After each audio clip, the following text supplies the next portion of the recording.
All right, guys. It's been a long time since I made a video. Like, seriously, there's a lot to go over, including this demographic party switch.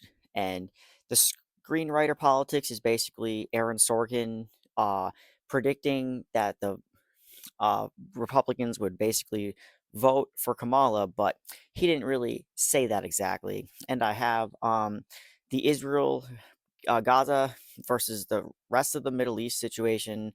Um, the U.S. meddling in Haiti politics kind of failing and ending up in the collapse of their government. I have neoliberal research. I have the ongoing Michigan issue that's I'm doing in long form. I did that in shorts. And there's this Madison Square Garden with Tony Hinchcliffe, which I find a little disturbing because, um, back in my day, I watched Joe Rogan, and one of his favorite comedians was Tony Hinchcliffe. So it just cycles back to that with Trump in power and all this shit. Um, all right, so let's get started.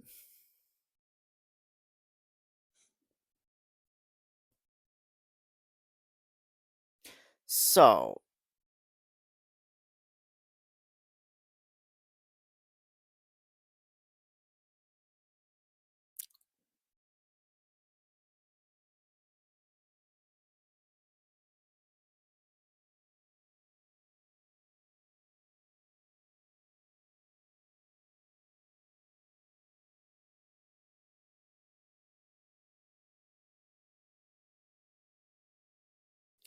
So I wanted to touch on this again. Obviously, I'm not taking Reddit that seriously. I'm just using this as a summary of timelines. So, historically, traditionally, divide U.S.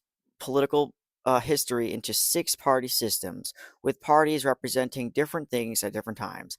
1790s, 1820s, the first party system. Federalist E.G. Hamilton supported a strong federal government, particularly a central bank alliance with Britain. Democrat E.G. Jefferson supported states' rights and an agrarian society in alliance with France. 1820s, 1850s. Second party system. Whigs, E.G. Clay, supported protections for religious minorities and pro business policies. Democrats, E.G. Jackson, supported majority rule and an agrarian society. 1850s, 1890s, third party system. Republicans, Lincoln, supported moralistic governance such as abolition of slavery and prohibition of alcohol, as well as westward expansion. So, Abraham Lincoln was against the expansion, but was okay with overall slavery where it was already being taken place. He was against abolitionism in as much as it affected where slavery was. Um, so I guess the deal was he wasn't going to allow it to spread, which that's not stopping slavery. That's just containing it. Um, under your own rules. So Democrats supported white supremacy and protection for religious minorities. So again, to go on with the third party system, abolitionism weren't just because they were fond of black people. It was they might not have wanted them to be there, and so they were just trying to get rid of the systems that presented black people. So not all abolitionists were necessarily the same with why they were doing it. Anyways, the fourth party system supported Democrats supported income taxes and silver based money. Republicans supported tariffs and gold based money. 1930s, 1970s, fifth party system. Democrats, Roosevelt, supported a large federal government and welfare for the poor. Republicans, E.G. Eisenhower, supported a small government and anti communist foreign policy. So there's obviously a lore in each segment of these party systems, which I'm sure I will cover momentarily. Anyways, um, 1970s to 2010 six party system. Democrats, e.g., Clinton, supported civil rights for racial and sexual minorities, and protection of the environment. Republicans supported social conservatism and big business. It's not really accurate to describe the parties as having switched positions since the issues that were salient in 1860 are very different from the issues that were salient in 2000. However, there was a geographic switch. Democrats were the Southern Party during the first, third, fourth, and fifth party system, but the Northern Party during the sixth. Compare the electoral maps on the Wikipedia pages for the. Okay, so this next commenter is basically just arguing with the fact that liberalism started as the party of slavery. So obviously, I acknowledge liberalism started as the party of slavery. But even though the legacy of removing or leaving it alone lives on, I don't think they were hung up on who did it first as parties changed, like modern day conversations go about reducing it to. So I think it's more a myth that parties switched in terms of the limited dichotomy we talk about, because there were actually uh, 5 to 6 party systems with old ideas compared to today, despite the DNR being the most prevalent. So obviously, I'm going to sound reductionist from my angle, but I think the party demographics changing altered the political realignment, battling over the perceived limited white voters. So, moving along here. So, American attitudes did, in a way, switch, with most prominent being pro minority sentiments versus uh, anti minority sentiments, to simplify, even though this country is the land of diversity, opportunity, in as much as freedom didn't derail the status quo numbers game. Democrats did slavery, redlining, but this attitude quickly switched to Republicans during the Ronald Reagan Nixon era, redlining college to prevent an educated proletariat while promoting black women were using the system by having too many kids. The welfare queen, breeding machines, subprime loans against poor neighborhoods. If you actually believe the stagnant narratives of liberals being the party of slavery as apparent, then how could you avoid the switched attitudes of Republicans scapegoating black mothers? So, recent national election results have followed the clear pattern. Since 1992, Democratic candidates have won 4 or 6 presidential elections, and the popular vote for president 5 times out of 6. Only George W. Bush's narrow election victory in 2004 has interrupted the recent string of Democratic popular vote successes. Over the same period, however, Republicans have won a majority of seats in the House of Representatives in 9 of 12 elections and a majority of seats in the Senate in 6 of 12 elections, with one election in 2000 resulting in a 50-50 tie. Democrats have controlled both chambers of Congress for only 6 in past 22 years. This pattern of domination of presidential elections, along with Republican domination of congressional and especially House elections, represents a complete reversal of the pattern that prevailed during the previous 4 decades. Between 1952 and 1988, Republicans won 7 of 10 presidential elections. 5 out of those victories uh, produced double-digit popular vote margins. Of the 3 Democratic presidential victories in that time, only one, Lyndon Johnson's triumph over Barry Goldwater in 1964, resulted in a double-digit margin.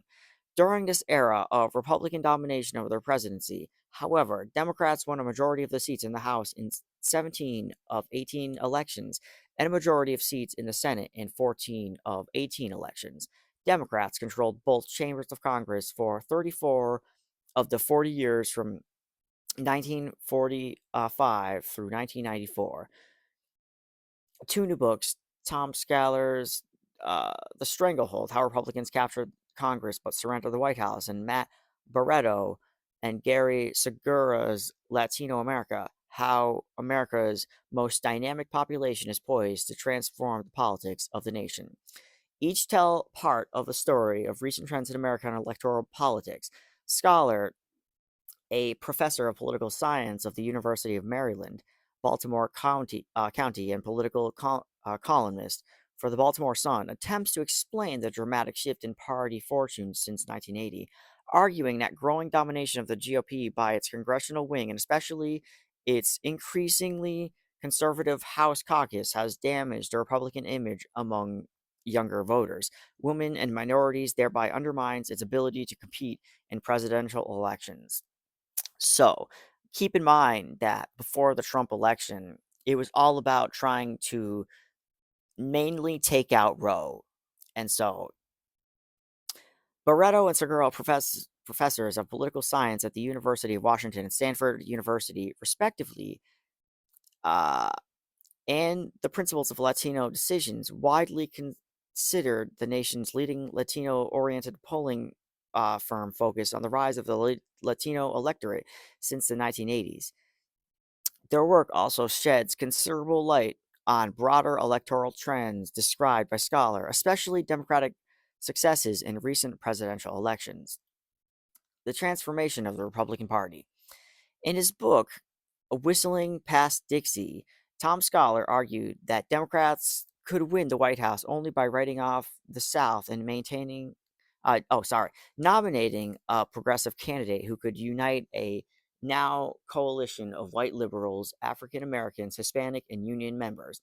Such a candidate, Scholar argued, could win a majority of electoral voters without any states south of the Mason Dixie line.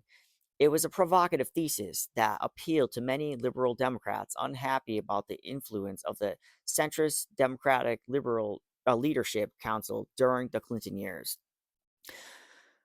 Only 2 years later, Scholar's thesis was seemingly confirmed by Barack Obama's election. In 2008, Obama actually carried 3 out of 11 states of the old Confederacy, Florida, Virginia, and North Carolina, but he would have won without their electoral votes. Of course, an economy in freefall and Bush's unpopularity aided Obama's election.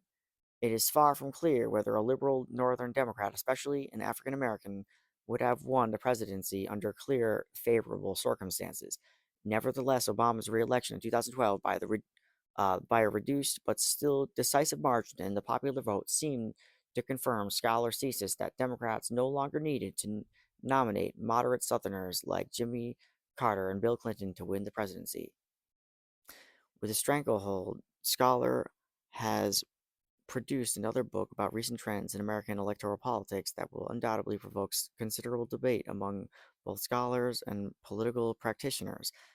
Scholar's thesis is that in Republican politics, the congressional tail has been wagging the presidential dog for the past 2 decades.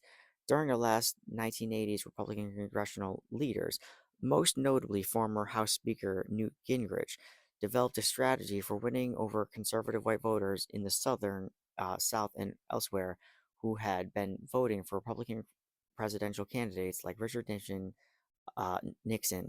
and Ronald Reagan, but had continued to vote for moderates to conservative Democrats for Congress. That strategy involved waging an all out partisan war against Democratic leaders and eventually getting amongst all Republican House candidates to sign in to the contract with America to clarify party differences and thereby nationalize the 1994 congressional election. Gingrich's strategy paid big dividends for the Republicans that year when they captured control of both chambers of Congress for the first time in more than 40 years. For the next 12 years, Republicans kept control, winning House and Senate majorities in 6 consecutive elections. It was quite a turnaround for a party that had been widely viewed by scholars and pundits and by many of by its own office holders as condemned to minority status for the foreseeable future. So dramatic was the reversal that scholars seized Gingrich as more important to the modern Republican Party than the man usually credited with its revival, Ronald Reagan. In truth, Gingrich and Reagan's contributions to the modern Republican Party are hard to separate. By repositioning the GOP on cultural issues such as abortion so as to appeal to white evangelicals, Reagan started the ideological realignment that Gingrich and his allies reinforced. Without Reagan, it is doubtful that Gingrich could have achieved as much as he did. Scholars argued is Scholars' argument is that by helping to shift the Republican Party even more sharply to the right, Gingrich uh, succeeded in making the GOP once and for all the dominant party in the South.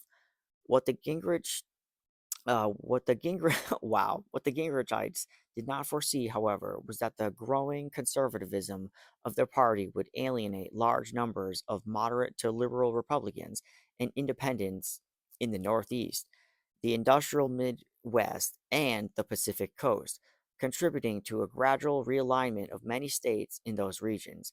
As a result of this realignment, every state in the Southeast and every state on the Pacific Coast except Alaska voted for Obama in 2008 and 2012, and today the large majority of House members and senators from those states are Democrats. Demographic shift. There was something else that the Gingrich Republicans did not anticipate: the demographic transformation of the American electorate. Between the election of Clinton in 1992 and of Obama in 2008, the non white share of the electorate doubled, going from 13% to 26%. It rose again to 28% in 2012 and is expected to continue growing by about 2% points of every 4 years for the foreseeable future. Without this demographic transformation, Obama could never have won the presidency.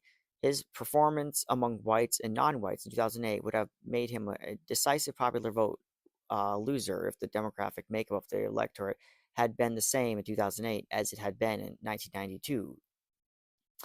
Far better, by the most important factor contributing to this demographic transformation has been the growing voting powers of Latinos. This is a remarkable story that Matt Barreto and Gary Segura document in Latino America. Many of the book's individual chapters were co-authored with graduate students or research associates at Latino Decisions. Some were published earlier as standalone articles in popular science journals. Both this book, but this book is clearly intended for non-academic readers as well as scholars. It provides readers with a clear road map to understanding America's rising Latino electorate, its size and composition, social and political beliefs, and electoral participation. So, for the most part in American history, Latin American, the Mexican border has been heavily like policed, and people have had their stuff burned when coming in, and people were still willing to come. Like, there were people who were normalized to come into America as Latin American, but when, say, pandemics happened, like their status as individuals were changed, and fear mongering happened with them as well. So, people sort of lost their privilege into the country. um, Even when the pandemics were less and less, that's when national security was actually at its worst. If you read up on parts of some of my videos on Eugenic Nation, it actually goes into how after pandemics, like at the peak and when they're no longer at their peak, national security will actually make it harder for immigrants to come in, which doesn't really make much sense. You would think as things clear up, people would be able to come in. But, anyways, Barreto and Segura, along with their co authors, take pains to knock down some common stereotypes about Latino voters, especially the belief that Latinos' partisan orientations and voting behaviors are strongly influenced by their religiosity and social conservatism. The authors clearly demonstrate that Latinos' party attachments and voting choices are based overwhelmingly on their economic concerns and views of role of government. They are they also demonstrate that Latinos are keenly aware of positions of presidential candidates and other party leaders on the issue of immigration reform, especially the treatment of 11 million plus undocumented immigrants, mostly of Latino origin, currently in the United States. So I'll be getting to that in a moment. And there is some fear mongering with that, specifically with the non citizen suffrage, which I will get to. Basically, it was the old version of the fighting for asylum, where you had to be in America illegally, but in this case, there was an asylum where you just kind of have to go illegally. And sometimes people actually look for border officers and border patrol to get their attention. But usually it's framed like um, they're trying to like bypass security and all this other stuff. When you actually have to do it illegally, there's no way to like you don't contact on the phone before you uh try to seek asylum. You just kind of wander, you know? Okay. So, based on their socioeconomic characteristics and liberal views of government, the large majority of Latinos have traditionally supported the Democratic Party and its candidates, but that support has varied considerably from election to election. According to Barreto and Segura, a majority of Latinos have voted for a Republican candidate at least once, and as recently as 2004, George W. Bush won about 40% of the Latino voters. Since then, however, Republicans have cinched their share of the Latino uh, vote fell steadily. In 2012, only 23% of the voters voted for Mitt Romney. A number of factors contributed to Romney's poor showing among Latinos. His position on economic issues, which became markedly more conservative during the Republican primaries, were out of step with the preferences of the large majority of Latinos. Romney's call for self deportation, that is, making life undocumented immigrants so miserable that they should go back to their own home countries on their own, undoubtedly also cost him Latino support. Barreto and Segura estimate that Obama's popular vote margin among Latinos in 2012 was greater than his overall popular vote margin in the nation. The first time Latinos have ever provided the margin of victory to a presidential candidate.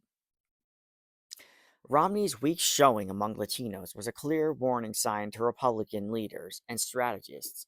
Immediately following the election, Republican National Committee Chair Reince Priebus created a task force to examine the causes of the GOP defeat and recommend changes in the party's approach. One of the group's key recommendations was that the GOP adopt a more moderate position on the issue of immigration reform, moving away from an emphasis on deportation to an acceptance of some form of legalization and perhaps eventual citizenship for a large portion of undocumented population. So, I guess I'll talk about this now a little bit. Non-citizen suffrage, like hundreds of years ago, was like if you were white and had enough money and you were in the country for like 6 months or a year, you could vote. And this was specifically for white undocumented immigrants for the most part. And now that there's less of a white share being taken in, I guess. There's like sort of a crackdown now. There's actual fear mongering, and they're reversing these sort of principles of non-citizen suffrage, and they're taking away the right to asylum slow and incrementally. Um, so I'll move on now. So, the fall of Roe is more than an account of history, it's a warning about the future. So, basically, all you need to know is white women were using abortion, contraception, etc. too much for national security's good, and votes for politicians meant they needed to address these medications. I don't know if it was The Birth Earth or Fewer by Ben Wattenberg, but Bill Clinton once said, keep abortion rare, and Roe was a target for a long time by Republicans specifically. The main goal of the Republicans to challenge the myth of the great liberal replacement was to strip Roe from the citizens for the next insurance generation because of mainly the fear of the Latino demographic. The main demographics that harm their status quo, obviously, the Latin demographic that can cozy up to the white vote, as I just read, and the Arab demographic, which demographics are failing to rally by. So obviously, the Latino voters going with Bush, that's mainly white majority. The original non-state suffrage, where illegals could vote if they lived for 6 months to a year, but again, they can't vote federally, but this is only a local vote began to backfire as white population declined of their quota. Eventually, talks about removing birthright citizenship have surfaced from Malthusian GOP, Project 2025, and Agenda 47. So, some people may believe that the end of Roe v. Wade was simply a matter of luck. Following the then back black swan event of Donald Trump winning the 2016 election, Trump got to appoint two Supreme Court justices in his first 2 years and a third after an octogenarian passed away weeks before the 2020 election. The court then had a 6-3 conservative supermajority, and that was that. But the project to overhaul the federal right to abortion was much more calculated, involving an alliance of Republican groups aiming to reshape Congress, the courts, and American life. And while conservatives may have won a huge battle, it's not the end of their unholy war.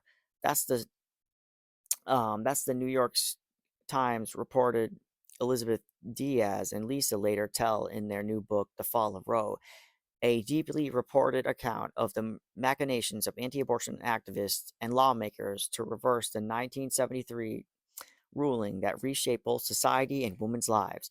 The book recounts the conservative network's past victories, yes, but it's also a window into the future, highlighting just how crucial November's elections are for our rights and freedom. That's because if Trump wins the second term, this conservative coalition will bring even more litigation and strip away people's rights, and would likely face a Supreme Court that's even more untouchable than it is now. So, I read a little bit of this book and it's pretty good. If you're interested in this topic, reproductive rights and all that, obviously you should read this. Um, uh, the group most connected to Dobbs v. Jackson's Women's Health Organization, the case that overturned Roe, is Alliance Defending Freedom, a far right Christian advocacy group. But ADF certainly didn't do it alone.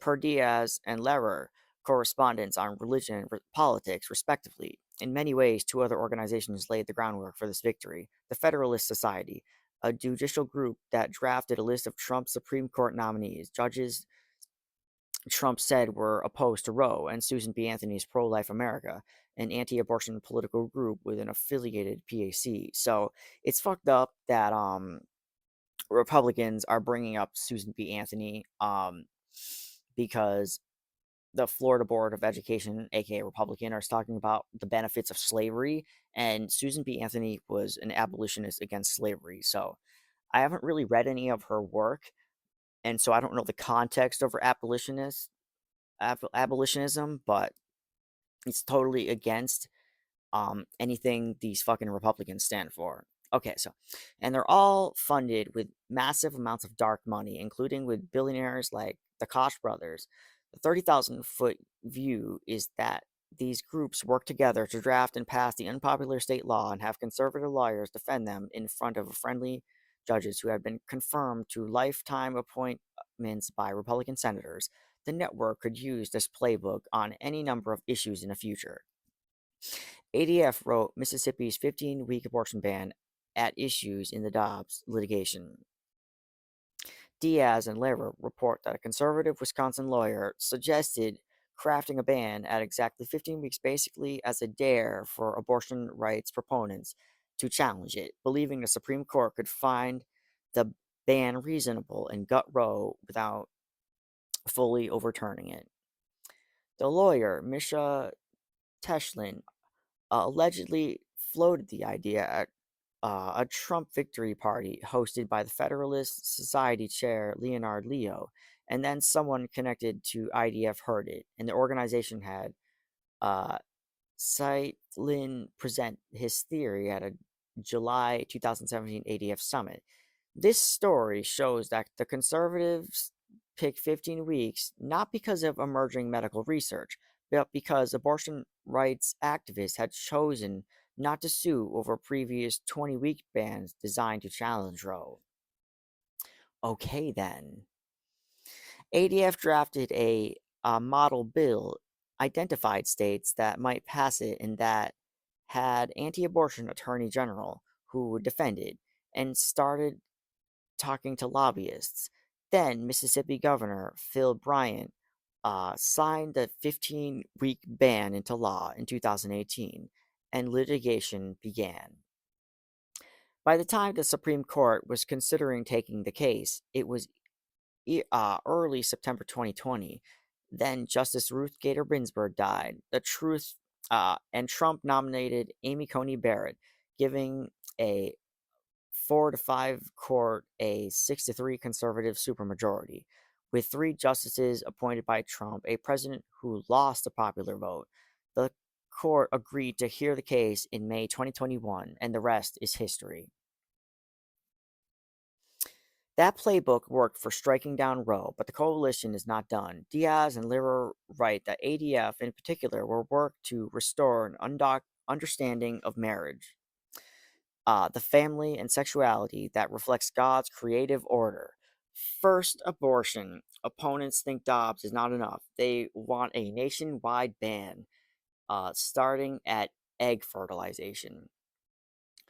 ADF is involved in 2 abortion-related Supreme Court cases this term, and Kristen Waggoner, its CEO and general counsel, admitted in March that its lawsuit over the abortion pill, mifepristone, is part of a long-term strategy to restrict abortion at the federal level because of Dobbs was never the end goal. So, I think Republicans overall just wanted to control women's bodies and stop abortion and contraception, and it's sort of unraveling into an actual fascist element.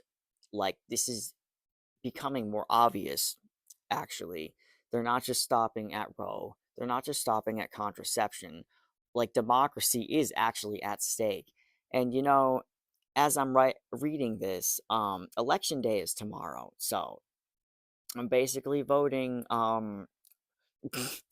blue Republican, you know? Alright.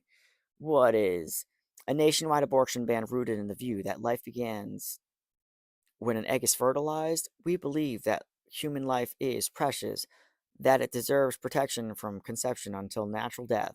Wagner told Politico this past March. We believe that the 14th Amendment protects persons, and that includes unborn persons, and that the right to life is protected in the Constitution and in our founding document. By the way, our originalism needs to be overhauled, and we need to just rethink what things mean when we say a thing.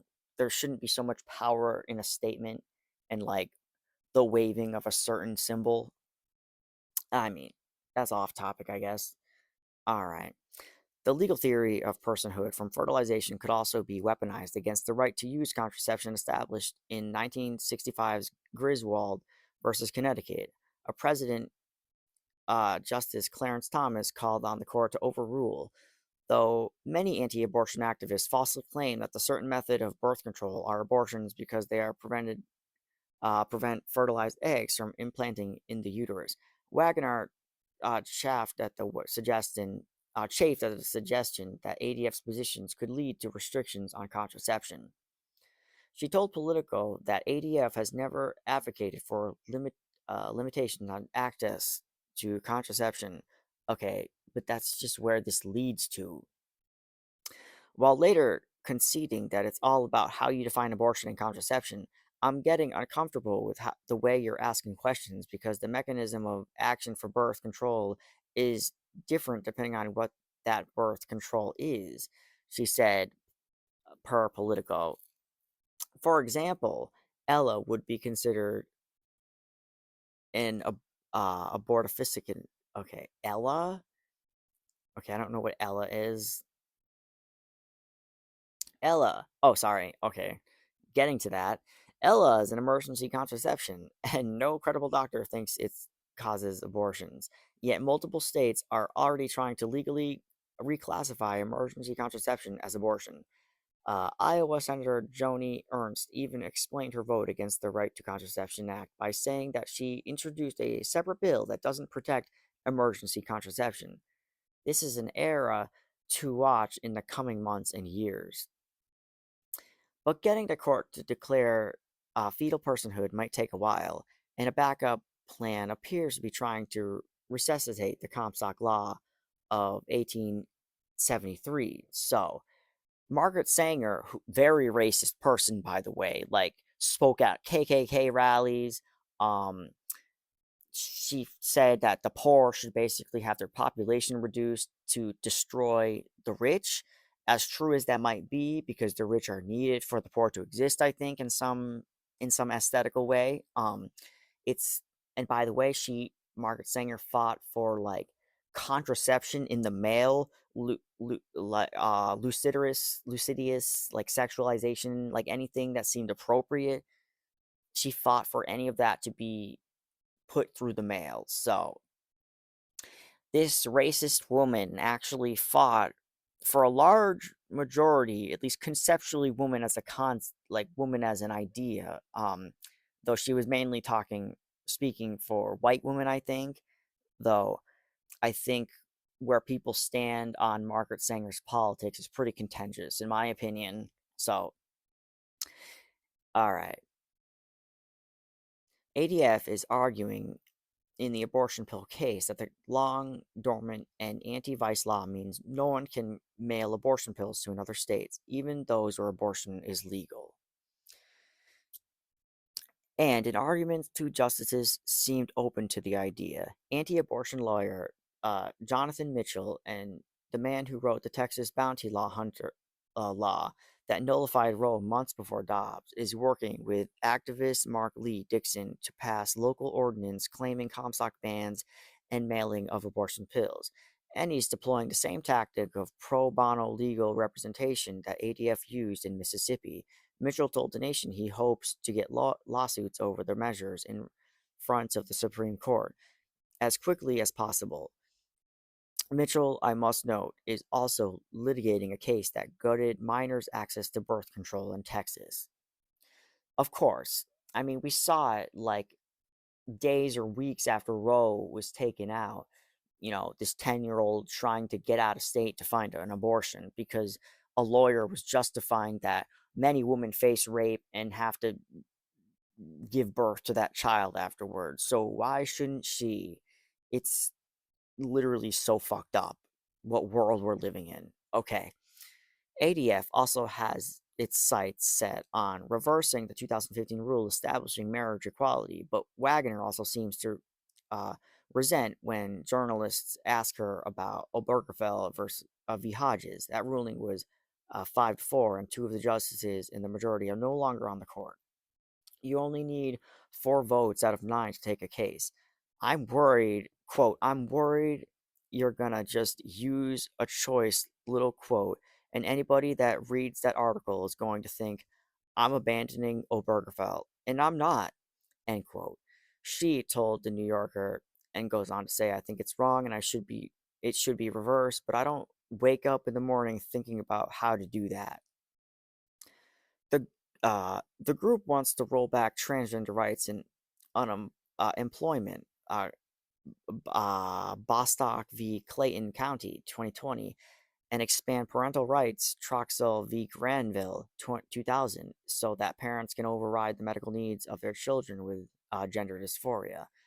The New Yorker reports, so if the gender dysphoria is like actually life threatening, yeah, sure. But you don't necessarily need gender dysphoria to be trans, but in this case, yeah, they should probably be the first ones in line. Just saying. Like, if you don't have dysphoria, like, I don't know, you should be able to eventually. Anyways, ADF is also behind the rash of state laws banning gender affirming care for minors and trans kids' participation in sports. The group wrote medical legislation. We're watching a redux of anti-abortion battle plan in real time. It's not that the court is going to say gender ideology is bad, Wagner told the New Yorker, but I think the court could say parental rights are fundamental rights. Um, I mean, people like yeah, listening to your parents is good, and kids will run away for any reason, and we should see that running away as a sign that their parents are being neglectful and not necessarily see the kids as being obstinate and just like little assholes. I mean, kids will be that way, but we should see this as a nuanced situation and many factors for why they would run away from home. Again, I don't think my main point here is that the parents, like, you should listen to them. Just that's my old brain thinking, but at the same time, if they're in danger, I kind of advocate for the child to seek help and run away. Maybe, yeah. Okay. This far right Christian coalition is coming for practically every civil right people in the U.S. have gained since the 1960s. It wants to oppress queer people, young people, uh, and women, and there are very few obstacles in the way of getting it everything it wants. That's the later message of the fall of Roe, that religious conservatives are extremely organized and see their work as far from over. So this is also the playbook in the birth dearth, that they planned on removing Roe, removing education, um, you know, uh, divorce, etc. All these things do play into reproductive politics. And I guess the trans issue to some extent is reproductive issue. All right. The next president could appoint multiple Supreme Court justices who may be asked to rule on cases challenging the presidents in the crosshairs of ADF, the Federalist Society, and Susan B. Anthony pro life. Justices Clarence Thomas and Samuel Alito could retire, cementing a 6-4 court for another generation. Or the balance could tip even further to 7-2 should tragedy befall a liberal justice. Our freedoms in this country currently depend on the life expectancy of 9 unelected people in robes. That's pretty sad. And the court absolutely needs reforms, including term limits. Keep all the rights larger project in mind when you vote for this fall, because this network of groups is counting on people to tune out. I mean, because it's been so, like, overhyped, and people have been calling out people for just being a fascist or a pedophile or anything out there like that. Like, it's everything is just so high speed. It's just more and more in your face. Like, things are almost on purpose to distract you, and so you're desensitized and you no longer care about what matters, maybe. Okay. I'll see you in the next one, guys. Definitely.